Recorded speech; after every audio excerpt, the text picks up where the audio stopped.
Good evening and welcome to Paxton Road TV. This is Talking Points, our weekly show where we discuss all things Tottenham. So you can take a break from the old England viewing. We are through to the next round, but maybe not through to the round after that. Anyway, that is another story. Gentlemen, how are we doing? I'm joined by Mike-Hotspur, Darius, and we have in the house Stefan and Danny from Spurs Versus, and also Sid Spurs from Paxton Road TV as well. Are we good, gentlemen? Are we all right? Yeah, good. On holidays, me and Danny were literally next door to each other. Yeah. We thought we'd just take a little break on our holiday to come on here and chat / moan about Tottenham's goose chase. We know it's going to be a moan, Stefan. Let's not tell lies. We're going to be moaning here, so let's just get it off our chest. Let's do what we need to do. The title of the show, THFC, Media Agenda or Major Incompetence. We can probably lose that as a loose term. We'll probably get into some more specifics. But we've been in the news consistently for at least the last 3 or 4 weeks, and probably since Jose's gone. And even before that, we were getting a lot of media attention.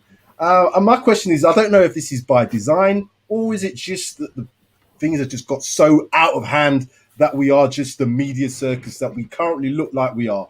I'm going to start with our guests, and I'm going to start with the brothers at the bottom. Stefan, I'm going to have your thoughts first. Is this a media agenda, or is this the major incompetence on the Spurs' behalf? I think it's major incompetence. I mean, look, I do think that the media are having fun with this. I do think that the way Levy's acted, I've never seen a big club go on a kind of wild goose chase for a manager before so publicly. I've never seen. I mean, we know for a fact we've gone for 5, 6 managers, or well, at least definitely gone for about 3. But we know we've been interested in tons and not had any luck. And I think the media know that, and we're becoming a bit of a joke. And I think they're playing up to it. So I do think that they're enjoying themselves. I do think that they're using us as the butt of a lot of jokes. But that is, I think, a direct result of Levy's actions. I think he's given them something to ridicule us about. But you can tell the way they're reporting it, the way a lot of the Italian journalists were putting it on Twitter, but then also, the kind of some of the guys over here as well. The way they're reporting it is very much as like, here we go again type sort of language. But I do think, I think it's because they've not seen this before. They've not seen a top club like Spurs just seemingly have no plan and no kind of idea of what they want to do. It doesn't seem from the surface that we actually have any idea where we turn next. And that's quite worrying for us, but quite funny for them, sadly. Thank you for that opening. I was just trying to change things around here again. Sorry, it's all changed around because it feels more comfortable now. I'd like to have those two at the top. Sorry about that. Danny, I'll come to you next. What's your thoughts? Yeah, I kind of agree with Stefan, to be fair. I do think it's an incompetence from the club. I don't think we really have a plan. I feel like we just sort of, I mean, especially since getting Paratici in, I feel like we're going down a completely different route now. And we're going for it seems like just sort of Italian managers or Serie A managers, and that's completely different from where we started. And it's a mess. It's a shambles. I think the media, as Stefan said, they're having a bit of fun with it. It's fun for a lot of these fans and clubs to kind of laugh at Tottenham, and we are a bit of a banter club at the moment, and the media are playing up to that for sure. I do think the journalist. I'd be interested to know how much of these stories are actually true, though, because I do feel like a lot of it has been overblown. I do feel like a lot of these journalists are exaggerating some of these stories just to get likes and retweets. And it's not helped by some of the fan pages as well. I mean, this isn't aimed at you or this isn't aimed at us. I think we stay clear of it. But some of the Spurs fan pages do exaggerate stories and maybe take them out of context, and it gets fully blown out of proportion. And I don't think that's helped matters. So I do feel some sympathy for the board and Tottenham in that sense. But at the same time, like we clearly are, it's clearly a bit of a mess, and we don't have much of a plan. And that was some of my thoughts in terms of putting this actual title together, is that it seems such a mess that it almost seems a cunning plan, to get the hits, to get the people, everybody talking about it. I look at all the fan channels. And every single fan channel that's going around these days at this moment in time is almost doubled in terms of views because people want to get the hits. People want to see what's happening, even though it's a mess. And that can only translate to the same thing for Spurs officials. You know, they're getting hits, they're getting newsreel. Sky Sports are having a field day every single day. There's something to talk about, so it's helping them. Talk Sports the same. Mike, what's your thoughts? Yeah, I kind of agree. I kind of agree with Danny saying. I think we are a banter club at the moment. I think the media are having a field day with what's going on. I agree with what Danny was saying in terms of we don't seem to have much of a plan of attack. Paraticis come in, and it does appear that all we're looking at is either Italian managers or managers that are managing in Serie A. So, is it a master plan for the click-in? I say clickbait or whatever you want to call it. I don't know, but I'm sure Ali Gold and Fabrizio Romano are loving it at the moment. Fabrizio Romano's like this. They must be every single day. Fabrizio Romano's like this. Here we go. He's like that. That's what he's doing at the moment. I can't remember who said it the other day. I don't know if it was in one of the groups, the group chats or whatever, but someone mentioned that he's probably paid his mortgage off after the last couple of months. And I was like, do you know what? It kind of made me smile, but there's probably some truth to that, maybe to a certain extent. But Levy, I mean, he hasn't helped our cause, has he? So, yeah, it's a mess. It's plain and simple, isn't it? Okay. Yeah, utter mess. Well, before we come to more specific, before I come to you, Darius, I just want to get Sid's thoughts, and then I'll get your thoughts on the opening gambit of a question, and then we'll go into a little bit more specifics on there. Sid, your thoughts? You'll need to come off mute, though. Right, we're going to start. There we go. Let's start again, Sid. Yeah. You know, you've got a lot to say. I don't know what happened there. Go on, then. Go on, Sid. I think it's a bit of incompetency going on from Daniel Levy and the Spurs board because, all right, you've got rid of your manager, right? You've got a list of managers that you want, but this list I don't think ever existed, and he's just pulling names out of the bag. And it's like what Mike and the other Danny and Stefan were saying. Every day is a different manager being linked. Fabrizio is loving it. Alistair Gold are loving it because a new name they go chasing and getting all the background on these players and managers. We just haven't got a plan. Honestly, we don't have a plan. We've got 2 weeks to pre-season. We haven't got a plan. We haven't got a manager. What's going to happen with getting players in? We haven't got a clue who we're getting rid of. So whoever we get, I mean, I've said all along, he's waiting for the Euros to finish because it's either Martinez or Southgate he's looking at.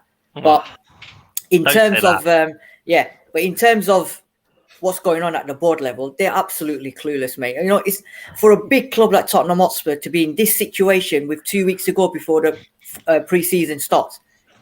It's madness. It's absolute madness. We're the laughing stock in the whole world at the moment. Even people that have never heard of Tottenham Hotspur will now have heard of Tottenham Hotspur because it's going to be, if you go in Wikipedia and put Mickey Mouse or comedians or whatever, Tottenham Hotspur is going to come up. Yeah. It's a farce, absolute farce.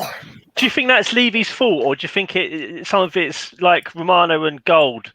Do you think it hasn't helped them sort of feeding us with XYZ manager coming in and sort of getting our hopes up, and then all of a sudden they're reporting, "Oh no, that deal's off for whatever reason."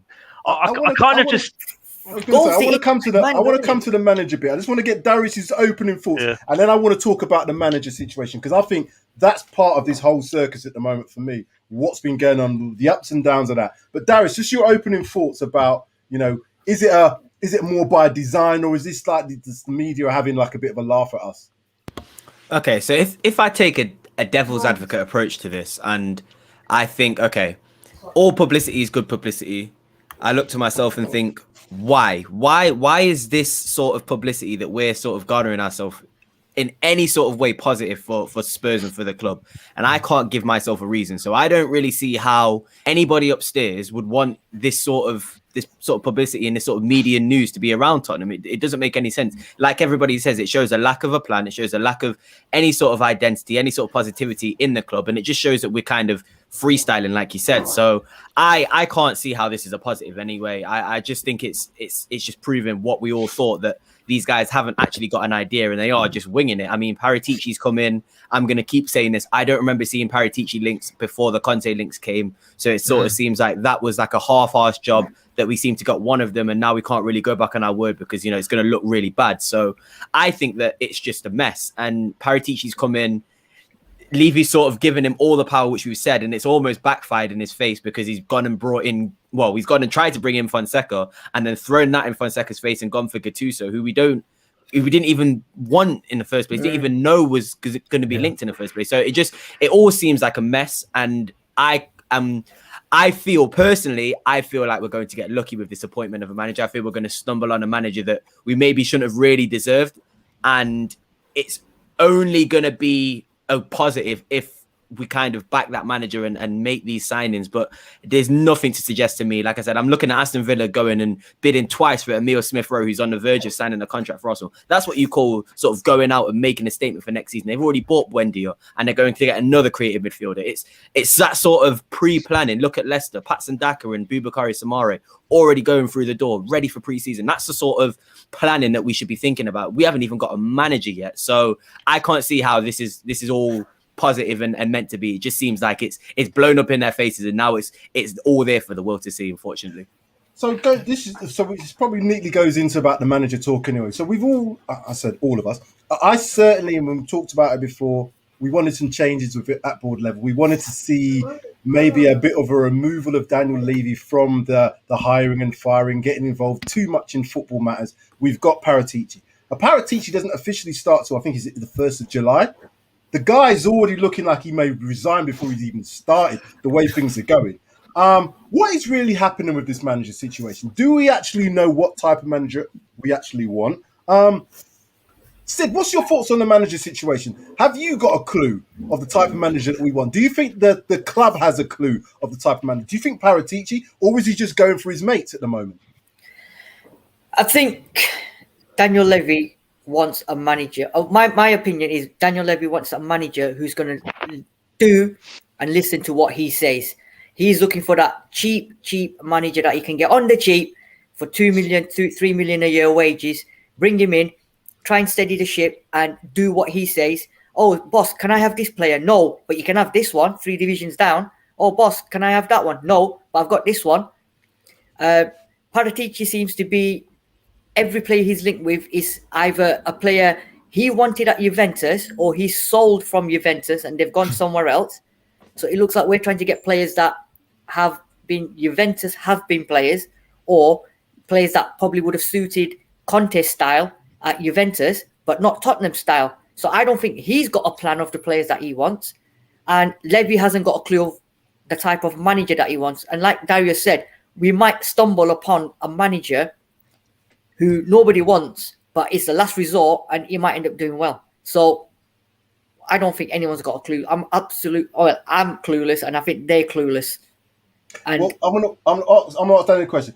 Tottenham might not have a clue what type of manager they want. Do you have an idea of what you would like, or who you would like to see in the hot seat at Spurs? I think at this stage, I mean, it is getting to a point we've been linked with so many managers and it's been so long that you do start to kind of, it gets to the point where you're like, oh, okay, I'd probably take someone like Graham Potter. I mean, I wasn't too keen on that kind of appointment to begin with. But at least, he's someone that can steady the ship. He's someone that has, the last few seasons has played very positive, attacking, attractive football at Brighton. And you do feel like he's the sort of guy that could, a bit like when we brought Poch in, he could build something, and he could be here for a few seasons, unlike Gattuso or even Conte to an extent where he's probably not going to be here for more than 2 years max. So I do feel with someone like Graham Potter, it's a more forward-thinking move, and it's thinking about the future, the long-term future, hopefully. And you know, it's a very attacking style of football, and that's what we want at Spurs. You know, we can't take another defensive-minded manager where we're just going to sit back and, you know, play boring football. We need someone that's going to bring back some entertainment. So I think Graham Potter is a good shout. I think obviously Ten Hag as well. I feel like that one seems unlikely just because obviously he signed a new deal at Ajax. So I think probably Graham Potter's our best bet. I wouldn't have been very happy with that a couple of months ago, but at this stage, I think it's probably the best we can hope for, sadly. I can see Mike laughing. We were calling him Harry Potter, and now we're like looking at him as being a savior for us. This is the craziness that we're going through. Stefan, is there an identity, a type of manager that you want to see? Because it appears that, you know, with the Paratici thing, which, as I said, I called for, but at the moment I'm not quite sure what is going on. But is there a clear identity of manager you would like to see? And the second part of that is, who do you think we're actually going to get in the end anyway? So I think there is a bit of a distinction between the type of manager I want and the type of manager that will work. So I wanted, when we were linked with Conte, I thought, yeah, this could be the one. He was ambitious. He's at the height of his powers. He's not like Jose Mourinho, where you could tell he was on the decline. I thought, you get someone like that in, you give him money, he could be a huge success. But ultimately, we have to start resigning ourselves to the fact that that's not going to work at Spurs, because that's not how Levy's model is. So we have to adapt the sort of expectations, what type of manager will work. And as Sid was saying, we almost need a yes man. And it's such a shame that that's happened, that we almost have to concede that is probably the best route to take. But that is probably what's going to work. We're not going to spend loads of money on players. So we need to buy a manager, I think, that's going to work with youth. They're going to work with the squad they're given. They're trying to get the best out of the players that they have at their disposal. They play to the strengths of the team, and they work on the confidence and the personalities within the camp, because that's ultimately basically to follow what Poch did, because we can't just get a manager in and just give him loads of money to spend to play his own way. We need someone that can work with what they got. And I think Potter does fit that bill, because that's kind of what he's done. I think he's done that same thing at Brighton that Poch did at Southampton. When Poch was at Southampton and all their players were suddenly like, everyone wanted to buy their players. There was all links to the England team. Were they going to get into the England side? Liverpool was sort of raiding, and we were trying to raid them. And now the same's happening with Brighton. Everyone wants Bissouma. Everyone wants Ben White. You know, everyone wants Lamptey. And I think that's a sign of Potter's ability to get the best out of a quite a limited bunch of players. So I take Potter, but what I wanted was Potter to come in the day after the season ended and let him have a summer. Let him have. If you're going to get someone like Potter, bring him in straight away. Give him some idea. Let him work with the players who are still in the camp and not at the Euros. Let him work with a DOF or with Levy to start bringing in players. Bringing him in now, even though I take it because there's not many options, I'm just sort of so frustrated that we could have just done this 2 months ago and had a 2-month kind of head start on where we are. Darius, what's your thoughts on that? Because And I agree with a lot of what you're saying there, Stephen, but the DOF, it should be his decision now as to who he brings in as manager. I think that's clear, and that should be the case. He might not fancy Graham Potter. Sorry, Harry Potter. I'll come to you, Mark, because I want to get your thoughts in a bit. I want to get Darius' thoughts. Is Graham Potter a Paratici type manager that you would think? Or is it just now we're throwing a blanket over everybody or anybody that's left? I actually wholeheartedly agree with pretty much everything you said there, Stefan. I think that the only reason people are kind of looking at Graham Potter as this sort of meh signing is because of the names that we were linked with, and the 3 names that we sort of were very heavily linked with at the start, which was Ten Hag, Potter, Poch, and Conte. And obviously, if you name those 3 elite managers, which I would say are elite managers, and then obviously you fall back on Potter, it does look underwhelming. But in my opinion, everything you said is so true. So he is developing talents. He's playing in a formation which I think is probably the formation to go forward for most teams in the future. I think 3-5-2 sort of covers all sort of holes in your team. If you've got a defensive problem, you have an extra man there. If you've got 2 up front, they can work together. I think that formation is almost perfect to play for a team that needs to sort of find an identity or build something. So I think that everything that Potter stands for, he does. And he also he's got I think it's a degree in I can't remember what it is exactly, but I think it's to do with intelligence or a master's degree in intelligence, something similar to that. So he's all about sort of building a family, building a team ethos, sort of getting those players to really understand why you want to play for the team and how you have to act as a team to be able to be successful. And I understand that Brighton didn't do as well, but if you look at the stats, defensively they were decent, they were pretty good, and offensively they were creating chances. They, like everybody knows, they just couldn't finish them. So for me, Graham Potter would probably be the best option. I always said, if you look at a tweet, I always said Graham Potter or Erik ten Hag for me, because I think that they both would do the same sort of role. And if you look at it, Graham Potter would probably be the safer and cheaper option, since one, maybe the compensation fee at Brighton might not be as much. I know he signed a new contract. And two, he's got a knowledge of the Premier League and he's done well against big teams. I mean, Pep's always commenting and praising the way that he plays against those Brighton teams. And I always go back to the Chelsea game as well last season, where they really should have beat that Chelsea team. I think they were the better team on that day. So for me, I think, yeah, Stefan, you're right. Graham Potter is probably the best of a bad bunch. But again, is it going to happen now? And with 2 weeks till pre-season and no sign is potentially being made, and does it really look like that's going to help this season? I don't know if the season's going to be successful regardless of who comes in. That's my fear now. I think we're might be doing Graham Potter a bit of a disservice saying he's the best of a bad bunch, because he's actually doing quite well at Brighton, given the resources that he has. He's just, it was underwhelming at the start of the whole process after Jose. But now, the more I think of it, the more you guys are saying he is that person that may be coming to steady the ship. My concern is that he's not necessarily the fit for Paratici, given what I've seen the manager's Paratici's been going for. Mike, just your thoughts on the manager's situation. I know we was ridiculing the Graham Potter early doors. What's your thoughts now? To be fair, I do like, and I mentioned this in previous shows, I actually do like Potter. I do like Graham Potter. I think he's a great tactician. And the only reason Brighton find themselves where they are is because they've never had a striker who can bang in sort of your 20 goals a season to see them sort of further up the table. But I think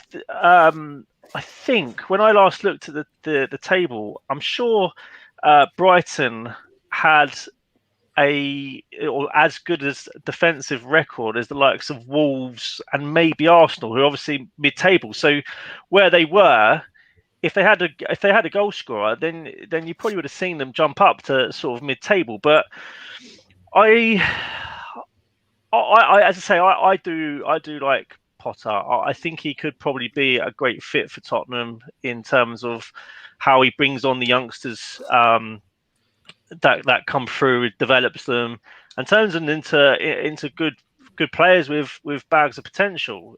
Like you've mentioned the names Lamptey, etc., Basoma.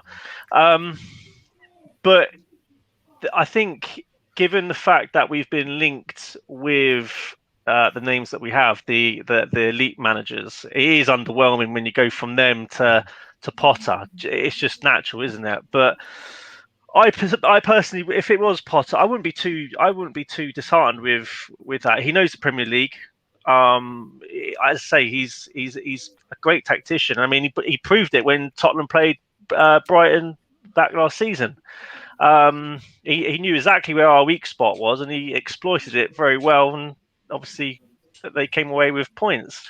Are we stable enough as a club, though, to bring in someone like Graham Potter, expecting him to deal with the situation? Because the way I look at it is someone like Jose Mourinho, who is the type of person that you bring in to kind of shake things up, to kind of get players into line. I know that he was probably waning, he was on the downside of his career, but he was still a winner and very far from a yes man, but he seemed to toe the line. Graham Potter will be that man, but is it going to be that, the players will see him coming in and it's like, oh, this guy, I can almost take the piss sort of thing? Would it be a match made in heaven, or is it just going to end in tears? Well, the thing you could go back to that is, what is the alternative right now? Who? I mean, Conte's out. He's gone. He's not going to come. Pep Guardiola. Well, anyway, we're going to get Guardiola if Ali steps up and reveals those photos to him of his daughter. So he's out the window. I just don't see a realistic alternative. Ten Hag, Harry Redknapp. Oh, this is the thing, though. We're even we're mocking ourselves, aren't we? We just haven't got. Me personally, I don't know who would be a suitable alternative. I think we're stuck. I honestly do. And also, as well, is whatever manager that does come in, really truly, like Stefan said, we should have given him a fighting chance and brought him in early doors. But we're going to get him in at just the start of pre-season. I mean, you're throwing him in the deep end, whoever it is. So money talks, I suppose. Just before we end this manager conversation, I'll ask you all, who do you definitely not want to see as manager? Who do you definitely not? Because I can tell you, if I see a waistcoat in that hot seat, I'm not watching next season. That's all I said. Don't want to see Gareth Southgate. I personally don't want to see Nuno Espirito de Santo, whatever you want to call. I don't want to see him. I just don't want to see that type of manager there. Not because I don't think I just don't. No, Gareth Southgate. I don't want to see. No chance. Martinez. Do not want to see him. I don't want Martinez. Is there anybody else on that list, lads? Yeah, I don't. I'm looking at the comments as well, and I know Rafa's name has come in, and he's got that winners kind of thing behind him. But I don't want to see Rafa Benitez either, because I think that's just a return to a style of football we need to just get away from. I think, as far as I'm concerned. It sounds bad, but we do need. It really does sound bad, and I know that we all want to win, but at the end of the day, I really fell out of love with watching that team under Jose Mourinho. It was sort of like it felt like a job. Felt like I was going to work. I had to watch Spurs because it was my job. I would get in trouble if not. So for me, to start getting those fans back on board and maybe start finding that love between the fans and the club again, maybe that football is the key, is the gel. And if you can get a manager who can play a sort of decent style of football, but also maintain a decent defensive, do you know what I mean? A decent defensive shape and record, then it sort of seems like a no-brainer. And there are a few managers out there that are really filling that can fill that void. But again, it's the competency of this board. I don't think that they actually know what they're doing. And I don't think that Levy really wants to take the blame for this, which is why I feel like all the power has gone to Paratici. So it seems like we're just rolling dice at this point. Honestly, I can't lie to you guys. But you can't underestimate quickly just how important it is. I was going to say, you can't underestimate how important it is to bridge that gap between the fans and the club again. Because Darius, you're right. I hated Spurs last season, and I'm above anything else, above trophies, above success. I just want to enjoy watching Tottenham again. But that's my primary concern right now. Is there anybody you definitely don't want to see, Danny? Before we move on from this. I mean, I think we've mentioned them all. To be fair, I think Benitez, Southgate, Martinez. In terms of Eddie Howe, Eddie Howe? I wouldn't be totally against Eddie Howe. I think he's actually quite an underrated manager. I think he did a pretty good job at Bournemouth. I think we could do a lot worse. I'd rather Potter if it's between those two, but I think he'd be okay. I think the one manager I'm quite surprised we haven't been linked with is Lucien Favre, who's linked with Crystal Palace. I'm quite, because he's got a very good record. You know, he got watching Gladbach and Hertha Berlin and Nice into the Champions League, and then did pretty well at Dortmund as well. So I'm surprised he hasn't been linked. It looks, if Crystal Palace get him, that's a really good deal for them. You could say he was unfairly sacked at Dortmund as well, couldn't you? I don't really see why he got sacked at Dortmund. He was doing all right. So I agree with that. Yeah. Okay. Well, we're going to move on to the next topic here on this whole thing. But before I do so, please, if you're watching, hit that like button. If you could, send us any comments as well. Thank you for all the comments that have come through so far. Any other questions you want to ask, please put them down in the comment section. We'll do our best maybe to get to them. We obviously can't get through everything, but hit that like button. Also, if you're new to the channel, hit that subscribe button. You can get all our content available to you when we do it. Right, okay. Harry Kane situation. It looks like to me that Harry Kane's got something on his mind, which he potentially could do. There's a lot of people saying that he's not being played to his strengths, blah, blah, blah. But Harry Kane looks like he's not playing to the Harry Kane that we know, particularly for Spurs. Do you think that this whole situation is being handled well by Spurs? Is Harry Kane looking like he's a player that's playing, is Harry Kane looking like a player that's not going to be playing for Spurs next season? What's your thoughts on the whole Manchester City, bid that they supposedly made, 100 million, blah, blah, blah, blah, blah. What's your thoughts on the whole Harry Kane situation and how the media have handled it and how Spurs have handled it as well? Danny, I'll come to you first. I think, to be fair, I think 100 million as a starting bid is quite impressive, firstly. And it does concern me because I thought they would come in with a much lower one, and especially if it includes players. I do think the players that could potentially be included, looking at that Man City squad, I think there's probably only about one or two names that would realistically join Spurs. Maybe like Benjamin Mendy, potentially like Nathan Ake. I know we could do with a centre back, and he's had quite a poor first season at the Etihad. So, you know, I could maybe see that one happening. But in terms of like the rest of that squad, it's we've got to be realistic. Sterling's not going to come. Laporte's not going to come. So, you know, it's not as good a deal as maybe it looks. I know a lot of Spurs fans on Twitter are saying, "Oh, well, yeah, let's accept it. Let's get these stars in." It's like that's not going to happen. I don't know what's going to happen with Harry Kane. I think we obviously don't want to sell him. I think we'll reject that bid for sure. We're always going to reject the first bid anyway. I mean, he hasn't helped himself at the Euros. I don't think that will make a huge difference. I think Man City will come back in with a better bid.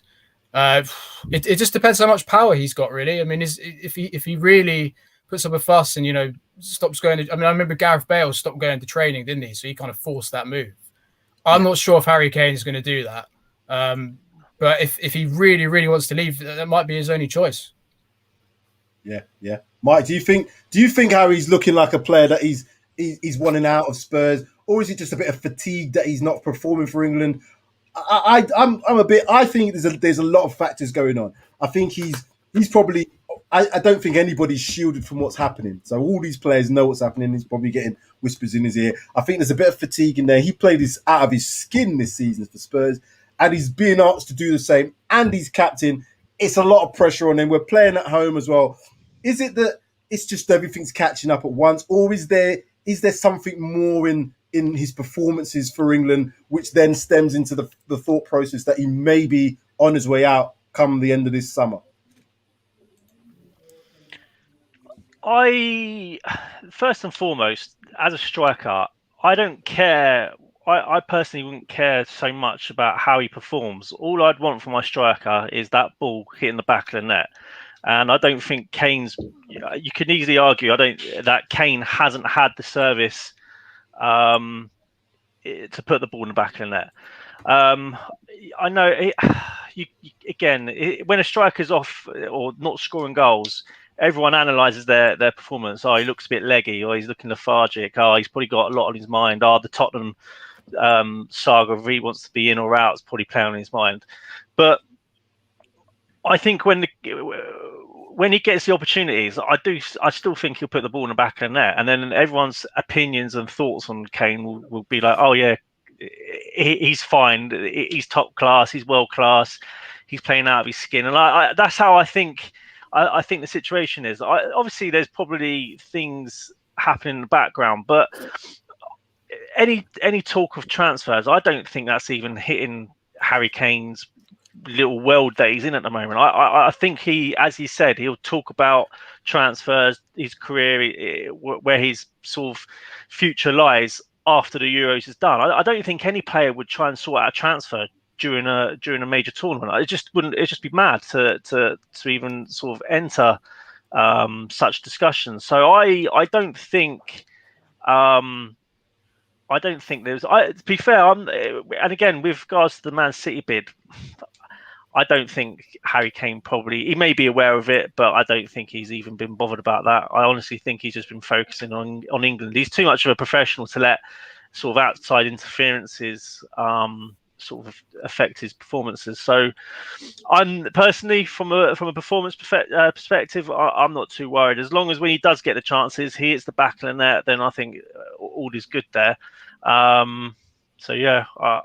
Before I come to both you, Stefan and Darius, just this comment here from Destroyer61.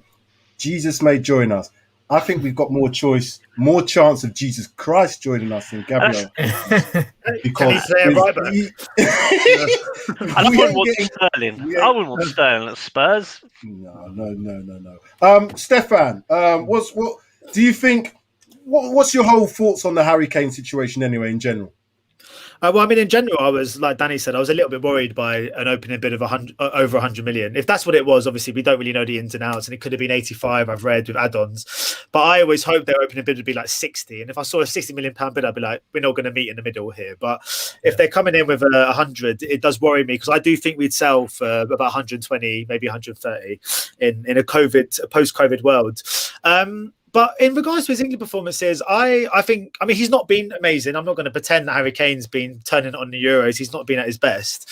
But I don't think that's to do with the City speculation. I think that's to do mostly with Southgate's in-game tactics and the lack of fluidity of the front four for England, the lack of chances created. I mean, yesterday he actually looked quite good first half, and then the second half, England had a 0 XG. I saw that there wasn't even a single attempt really that looked like it was. And that wasn't a team that tried to create chances for its forwards. So I'm not worried about Kane on that front. And I think if he does stay, I think he would be brilliant, because I think he's a brilliant professional, and he will always give 100%. Yeah. But when I came on here last time about 3-4 months ago, I remember you asked me if Kane will go, and I said no, I don't think he'll go. I don't think City will pay the price, but I can't hand on heart say that now. I've got a bad feeling that this one could go ahead, which is not good. It's not looking good at this moment in time. The fact that City have put a bid in, supposedly. Darius, what's your thoughts on the Harry Kane situation? First of all, 0.00 XG is genuinely criminal. Like, that is criminal offense. And if that is what we're having to even consider being part of our manager search, then boy, we are in trouble. But on Harry Kane, I think Harry Kane's in a crossroads in his career. I think he's got a choice to make. I think it's either career glory, so your titles, your Champions Leagues, your trophies, or that Tottenham legend status. I think he's not going to get both of them. And I think in order to get the career glory, he's going to have to tarnish his Tottenham legend status by handing in a transfer request, because I just don't think with 3 years left on your deal, you're really going to get any sort of hearsay, any sort of choice in what, do you know what I mean? Unless the money comes in. Do you guys think he's going to hand in a transfer request? Do you think he'd be forced to do that? That would be massive for me. That would be huge. I don't think he will, because I don't think he wants to ruin that relationship with Tottenham and the fans in the club. But that, for me, if he does that this season after the Euros, then that shows to me that he's serious. He really doesn't want to be here.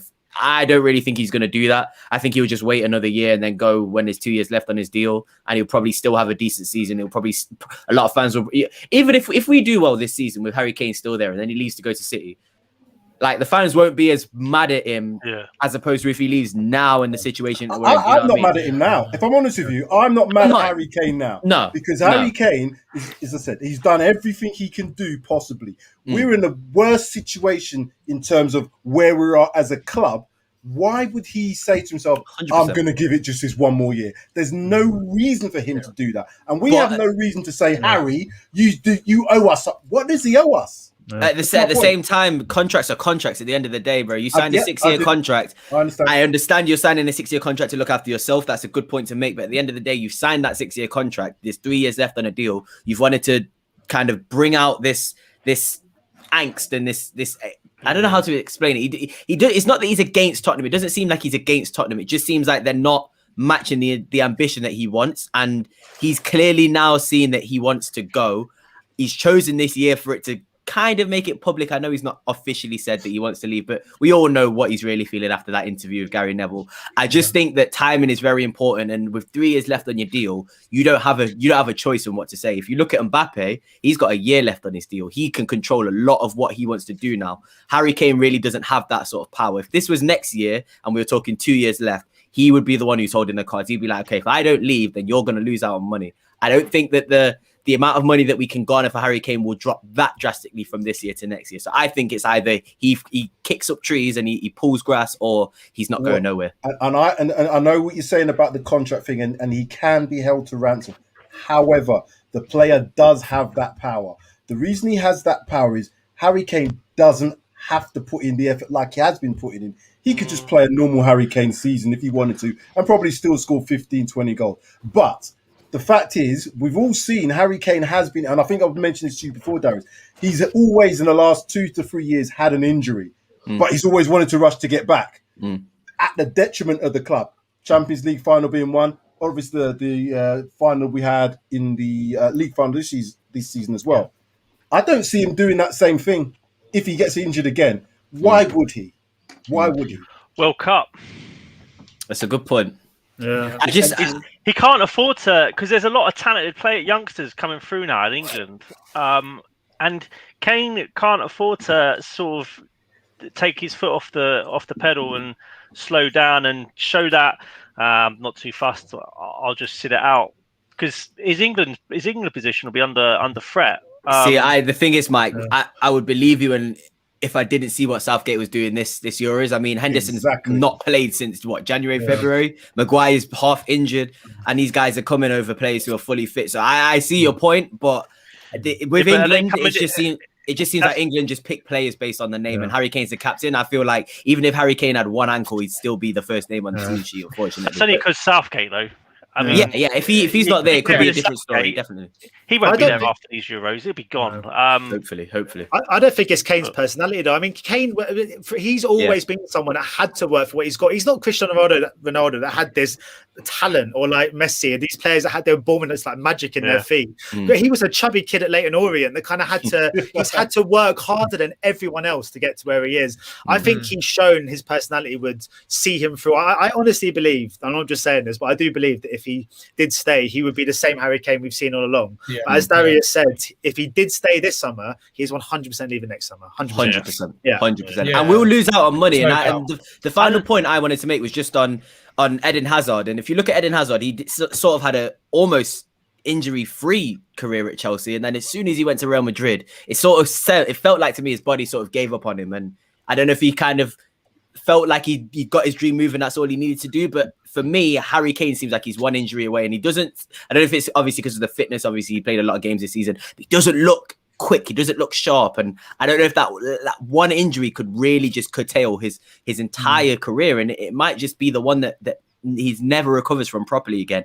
And I know it's bad to look at players from a business perspective and put a price on their head. But if you look at Harry Kane now and you get 150 million, or potentially you get 100 million, and a younger player who could potentially be sold for more, do you want to turn that down and then maybe take a 70, 80 million next season for Harry Kane? I don't know what Levy's mindset is, because he wants to go and do things and win things, but I don't see us winning anything in the next year. So if you can get 150 million pounds for Harry Kane, then would you not kind of want to do that? I don't know. I'm not sure. So Danny, if you had 150 million on the table, would you take it now to sell it?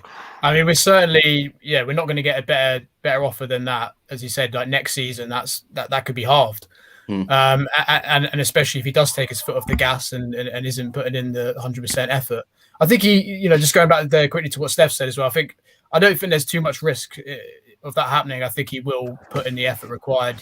He'll want that move to Man City or a top club, so he's not going to risk having a season where he gets 10, 12 goals rather than 20, 25. But 150 million at this stage in time, I think normally I'd be like, yeah, sure, take it. But it's just the worry that we're not going to spend it wisely. We're not going to. It's a very good point. Also, that's the concern. It's this summer as well, isn't it? I just feel like we're a sinking ship. To sell Kane and to be able to do an actual successful rebuild, we need to be on a steady ship. We need at least a year of, let's say, a Graham Potter who comes in, gets the confidence back in the camp, brings in a few youth players. Like after Poch's first season, the way he kind of got rid of the kind of bad eggs. We need that sort of season, and then we can sell Kane. We sell Kane now. I mean, he's like our only lifeline. It's like It's just not. It would turn a chaotic summer into. We won't score. We'll struggle to score goals. If we get rid of Kane, who is there that we could bring in that will get that sort of volume of goals? We'd have to bring two. You'd have to get two players. You'd have to get two players. Yeah. It will be like the season after we sold Bale. We massively struggled that following season. Sign 8 players and only one turns out to be a good one. It's painful, isn't it? I mean, me personally, I wouldn't take the 150. I wouldn't sell him, just because if we sell Kane now, we won't finish top half. Well, this is coming into our last point for today's topics anyway. 2 weeks till pre-season, roughly 2 weeks. How is all of this uncertainty going to translate into, 1, our summer transfer window, and 2, into performances on the pitch? Because it's not looking great at the moment, and all the talk around Harry Kane, I know we've dealt that now with the manager and all the rest of it, but just in general, how is this all going to translate into players coming to our club, and then how we actually perform next season? Mike, I'll come to you first. Me first. I honestly don't know. Ask one of the other guys at the moment. I need time to think about this one. You put me on the spot. Ask Darius first. Darius first then, and then I'll come to the brothers down below. Darius. I don't want to go off on a negative tangent, but I can't see how next season's any. Like, I really don't see how next season is going to be good in any way. Like, it's been chaos from last season. I honestly thought we'd have a little bit of a break. We might sort ourselves out and we might be able to sort of look forward. Even if we lost Kane, we'd get a manager in. We'd sort ourselves out. I remember when we sacked Jose right back when we were in the final, and I was talking about Nagelsmann coming in. I was like, yeah, Nagelsmann will come in. It's cool. That's who they wanted before. And now we're like stuck with Martinez and Southgate. And it's like, I just don't see, after everything that's happened in this last 2 months, how next season can go well. I think that it might not be as bad as people think. We might not like finish 10th, 11th, 12th, but I just think it's going to be another 8th, 9th, maybe place finish, and maybe a run in a cup and a semi-final exit. It just seems like another one of those seasons. And if we can get lucky and we can potentially fall on a Graham Potter or a Ten Hag or a manager like that, and we can build for maybe the season after, then I might be a little bit more optimistic. And if the football is good, then I will at least be able to watch better football. That's one thing that I will be able to tolerate. Do you know what I mean? At least we won't be finishing 7th and 8th playing Jose Mourinho style football. But apart from that, honestly, looking at all the teams around us, just even Arsenal, I'm seeing that Ben White's being very heavily linked to Arsenal, and a lot of Leicester, Aston Villa, Liverpool, all signing players around us. And it's like, how can I even be optimistic when this is happening? So for me, it's going to be another one of them, 6th to 8th, 6th to 9th, and maybe a semi-final in the cup. And if we can win something, great if we do, but I'm not gonna get my hopes up. You're muted, mate. You're muted. Bloody did a sit there. I was on mute, chatting away. Sorry about that. I could hear the resignation in your voice, Darius. It sounds as if everybody's feeling very similar. Danny, how is this all going to translate onto the pitch for next season, given the chaos that we've got currently? Yeah, it's very concerning. Yeah, especially as the transfer window. I don't think it closes until about game week 4, maybe. So is that right? I might be wrong about that. So, yeah, I think you're about right. Yeah. So presumably, I can't imagine we're going to sell Kane before the season. Knowing Levy, if it does happen, it's going to be deadline day. So all that's not going to help the team, because that's going to be disruptive in the dressing room for sure. And it will undoubtedly affect performances. We don't know who the manager is going to be. As Darius said, Villa are making moves. Arsenal are linked with guys. I mean, I don't think the only player I've seen us linked with is Lamptey and Max Aarons as well. And that's Anderson, only because centre back as well. Anderson, to be fair. But this is just the right back especially is only because Aurier is pretty much a guaranteed departure, right? But in terms of other targets, we don't know yet because we need to see what the new manager thinks. So it's just a complete we've got mess. So many players to get out the door as well. That's the problem for me as well. Yeah. Not only have we got to get players in, but we've got a whole load of players to get out, and this all needs to be sorted out. Stefan, what's your thoughts about the season coming? I can't lie to you, lads. I'm not looking forward to what you're going to say now, man. I'm a bit worried, man, because we're not. You know how we're all aware that this is a shambles. This managerial chase is a shambles. We all know the club has no plan. The players know that. That's what worries me. Is that we all know that we have no idea which direction we want to go in, what type of manager, which style of football. The players are reading the same reports we are. They're all following Ali Gold, and they're seeing the same stories that we see, and they're seeing the club getting knocked back. They're seeing the club just embarrass themselves on a public stage. And I'm really worried about how this translates onto the pitch, and it's just so frustrating to me because when we got rid of Jose, I'm quite a big fan of that first opening game of the season. New kit, new manager, new players, new start. And God knows Tottenham needed something new because last season was one of the worst seasons. The last 2 seasons have been horrible as a Spurs fan. And I was so excited about this new start. And I feel so despondent and I'm so annoyed that even our fresh start has been tarnished. So I'm feeling quite down about things, but it is quite hard to say because we haven't got a manager. If we bring in a good manager, we have a good transfer window, I will change my tune. But they're big ifs, aren't they? I'm sorry. You got Man City the opening game of the season as well. That's the worst thing. This is what I've got to think about. We've got the best team that we could possibly play, and we have got the most shambolic pre-season. What are you saying, guys? Kane hat-trick against us on the opening day. Mike, have you had a chance to think about it now? Because you're going to have to give your thoughts as well. Because I'm going to be in tears soon. Stefan's done my head in now. He's really done my head in. The last time on this. Yeah, I was trying to feel optimistic, but Stefan, you've killed it, mate. I to be fair, I do echo what Stefan says. I am worried. It all depends, and this for me, it all depends on who we bring in as a manager. That will kind of set the tone as to what my expectations will be for next season, and obviously, kind of, I suppose it would tell us quite a bit about what we can expect on the pitch from these players, from a tactical perspective, from who we potentially might see sort of playing or going out the door, potential targets, etc. Yeah, I'm not confident.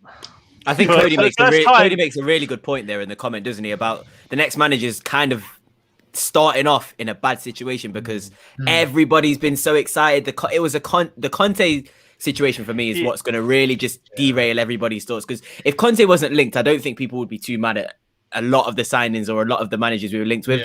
The expectations are so high now, and it's like you were negotiating with him, so you were willing to pay these wages, and then you go straight from like a 15-17 million euro wage to a Fonseca who's on 3 million. It just seems like the next manager who comes in is going to kind of be judged before he even does anything. Because at the moment, our expectations could be that low that if we get any manager of any sort of song, we might be just, oh my God, it's so... And he might not even be that great, but it might be just that we're just going to jump onto it and he might just become the saviour. That's what I'm a little bit concerned of. We will get someone like Graham Potter, who at the beginning of all this process, we were like, Graham Potter. But now it's kind of like, oh, Graham Potter, he could be our saviour. And it could be just that whole Stockholm syndrome sort of thing. We are really going to be in that position if we're not careful. If we don't get a manager sorted soon, we're going to have a lot of problems for the whole of the season coming ahead. But it goes back to that point. Whoever you bring in, give that person a fighting chance, and we should have been bringing them in. We should have had it all tied up and done and dusted the moment the season before the Euros, really and truly. 100% before the Euros. Do you remember? Sorry to interrupt you, Mike. Do you remember when they said about flipping trying to get a manager before the end of the season? And I look at that now, and it's just a joke. It's honestly a joke. Yeah. I remember when they said it's a joke. It's a joke. Sorry, carry on, Mike. I was just going to say, whoever comes in, really and truly, they should have just been brought, like you say, before the Euros.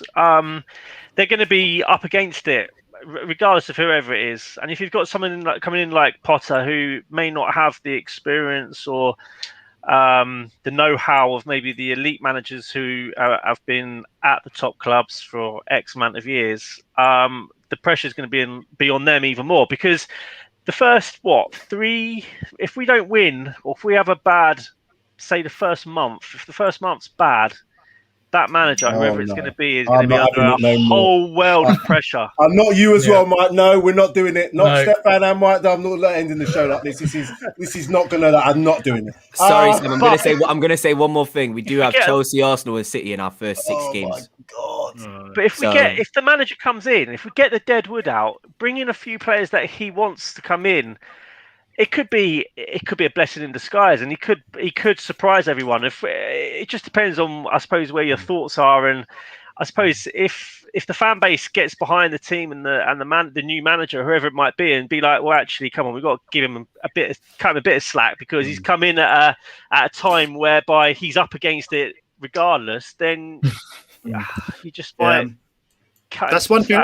That's one thing I will say. Actually, on that opening day against Man City, I'll be in the stands singing my heart out, and whoever it is needs to get the full backing. Needs to get the full backing of the fans. Let us know. We might be disappointed. We might not. We might be going into the season feeling despondent, as we so clearly are, all chatting about it today. But ultimately, when we all turn up to the lane on the first game of the season, we just got to sing and just hope for the best. And that's all we can do. And I feel like we will do that. I have faith that we will back the man in the dugout. We back the team. We back the team. And we back the club. And we have. I don't know how long for, but how many pre-season games have we got? It can't just be the 2 confirmed at the moment, but I'm pretty sure there'll be more. Won't there? Yeah, there'll be more low-key ones that you probably play some real low-key teams, but the prominent ones like the Arsenal and the Chelsea ones, it's going to be key. It's important. 100%.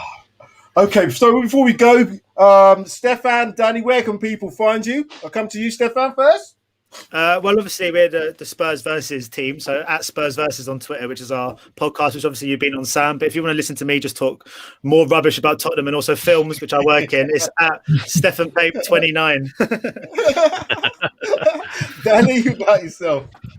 Yeah, just echoing what Stefan said there with the Spurs versus channel. You can look it up on all major podcast platforms. You can find us. I mean, we haven't done any episodes for a few weeks now. We're having a bit of a summer off, but we'll be back for the new season. I don't blame you, mate. Yeah, we need a year off, to be honest. Yeah, we'll be back for the new season. So yeah, if you check out the Spurs versus Twitter, that's the best place to find us. Fabulous, thank you. Thank you all the guys, girls for watching. Please hit that like button and hit that subscribe button if you're new to the channel. And thank you all very much for your comments. I'd like to thank Stefan and Danny for joining us today. It's been a pleasure. And as always, Mike and Darius, it has been a pleasure. As always, I just hope we get this whole thing sorted out in terms of a manager very, very soon. I would like it to be done tomorrow. It is not going to be done tomorrow. I know that. But surely in time. Just don't be Southgate. Just don't be Southgate. That's all I'm going to say. Oh, gosh. We'll have to do another show. But I'm sure when the... Oh, God. What are you going to say? What are you going to say, Mike? What are you going to say? If he's successful, you know he's coming to Tottenham. He's not coming to Spurs. He can't come to Spurs. He can keep that waistcoat. I'll personally make sure that doesn't happen. I'll personally make sure that doesn't happen. No, I'm not having it. Mate, I can... if he wins the Euros, you know Levy's going for him. 100% he's going to go for him. He's not winning the Euros. I'll tell you that much. That's I think England will want to keep him if we win the Euros. Exactly. There's no way England can let him go. So he's not coming to Spurs that way. So either or, he's not coming to Spurs. So I think I'm happy with that as a fact. I'm going to stick it on record. He's not coming to Spurs. Don't say that because you know what's going to happen. Going to jinx it now. We've got our manager now. No, Mike, stop it. Right, we're going now. We're off. Thank you very much. Been a pleasure as always. And look out for the next talking points.